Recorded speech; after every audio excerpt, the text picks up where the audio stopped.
내담자가 그린 그림 한 장. 이게 그냥 단순한 낙서가 아니거든요.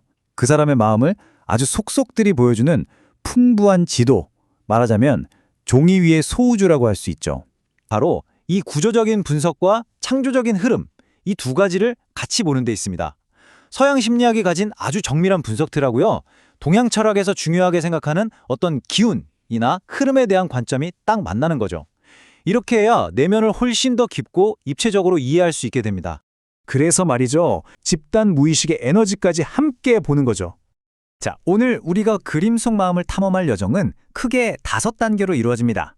마음을 보는 2가지 렌즈부터 시작해서 그림을 읽는 가장 기본인 기본축 읽기, 그리고 진단을 구체화할 사선 영역 체크리스트를 살펴볼 거고요.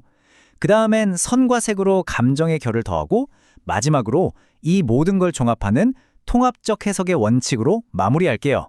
그럼 첫걸음부터 시작해볼까요? 바로 마음의 기본 지도를 읽는 법입니다.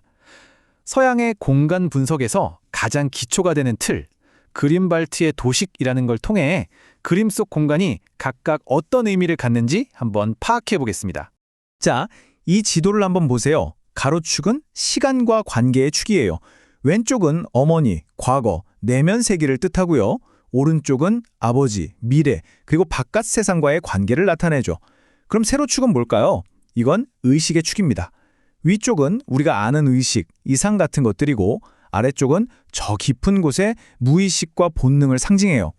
이게 모든 공간 해석의 출발점이라고 생각하시면 됩니다. 이제 기본 축을 넘어서 조금 더 정교한 분석으로 들어가 볼게요.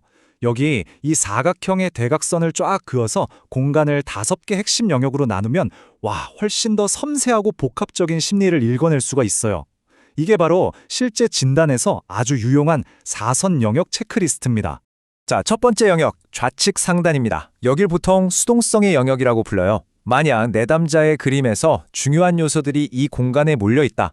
그럼 우리는 이분이 지금 상황에 대해 좀 수동적이거나 회피적인 태도를 보일 수 있겠구나 하고 조심스럽게 생각해 볼 수 있는 거죠. 그런데 여기서 진짜 재밌는 질문 하나를 던져볼 수 있어요. 만약에 내담자가 이 영역을 일부러 텅 비워뒀다면 그건 도대체 뭘 의미하는 걸까요? 바로 이겁니다. 핵심은 그림이 없는 공간, 즉 비어있음 그 자체가 엄청나게 중요한 메시지라는 거예요.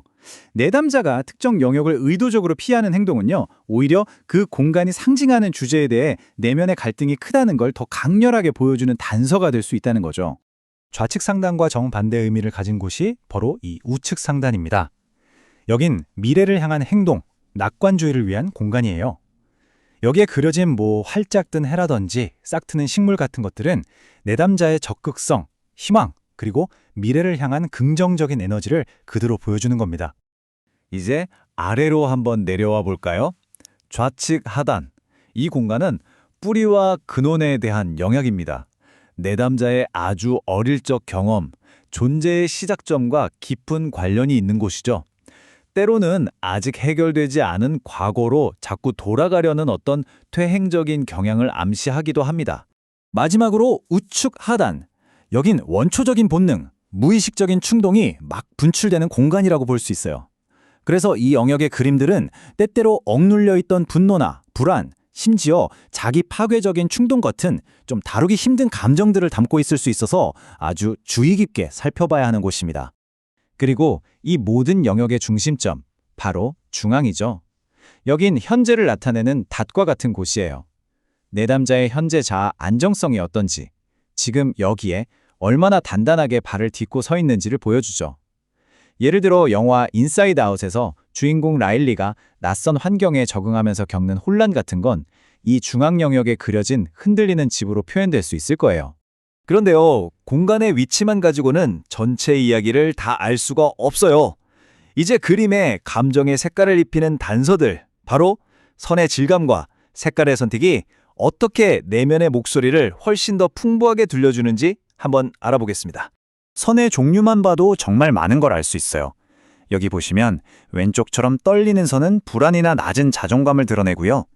오른쪽처럼 유연하고 힘 있는 선은 건강한 생명 에너지, 그러니까 동양에서 말하는 기가 자연스럽게 흐르고 있다는 걸 보여주죠.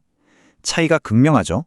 선이 종이를 누르는 힘, 즉 필압은 내담자의 현재 에너지 레벨을 보여주는 일종의 바로미터 같아요. 피랍이 아주 강하다면 에너지가 넘치거나 긴장 상태라는 걸, 반대로 약하다면 위축되거나 억제된 상태라는 걸 짐작해 볼 수 있습니다. 이 슬라이드가 진짜 재밌는 부분인데요. 선과 색이 마치 형용사처럼 공간이라는 명사의 의미를 확 바꿔버리는 역할을 한다는 걸 보여주거든요. 한번 예를 들어 볼까요? 우측하단이 붕괴를 의미한다고 칩시다. 여기에 만약 아주 강한 피랍으로 검고 붉은색을 썼다면 그 파괴적인 느낌이 훨씬 더 강해지는 거죠. 그런데 반대로 같은 공간이라도 부드러운 선에 밝은 색을 사용했다? 그러면 그 부정적인 의미가 훨씬 약해진다고 해석할 수 있는 거예요. 정말 신기하죠? 지금까지 우리가 배운 모든 조각들을 하나로 멋지게 모아볼 시간이에요. 성공적인 해석을 위해 꼭 지켜야 할 핵심 원칙들을 살펴보면서 전체 그림을 보는 통합적인 시각을 갖춰보겠습니다. 효과적인 해석을 위한 3가지 황금률. 첫째, 모든 사람의 마음은 저마다 다르니까 항상 개인차를 생각해야 합니다. 예를 들어 왼손잡이 내담자는 좌우의 의미가 반대로 적용될 수도 있거든요. 둘째, 위치, 선, 색, 배경까지 모든 시각 요소를 종합적으로 봐야 하고요. 그리고 가장 중요한 셋째, 해석이 애매할 땐 절대로 추측하지 마세요. 내담자에게 직접 물어보는 겁니다. 이 그림은 당신에게 어떤 의미인가요? 바로 이게 사후질문, PDI의 핵심입니다.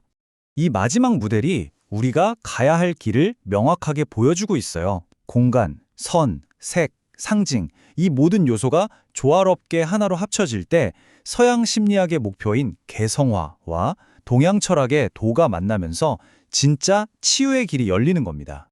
오늘 함께 살펴본 이 새로운 렌즈들을 통해서 이전보다 훨씬 더 깊은 통찰과 자신감을 가지고 여러분의 내담자를 만나보시길 바랍니다.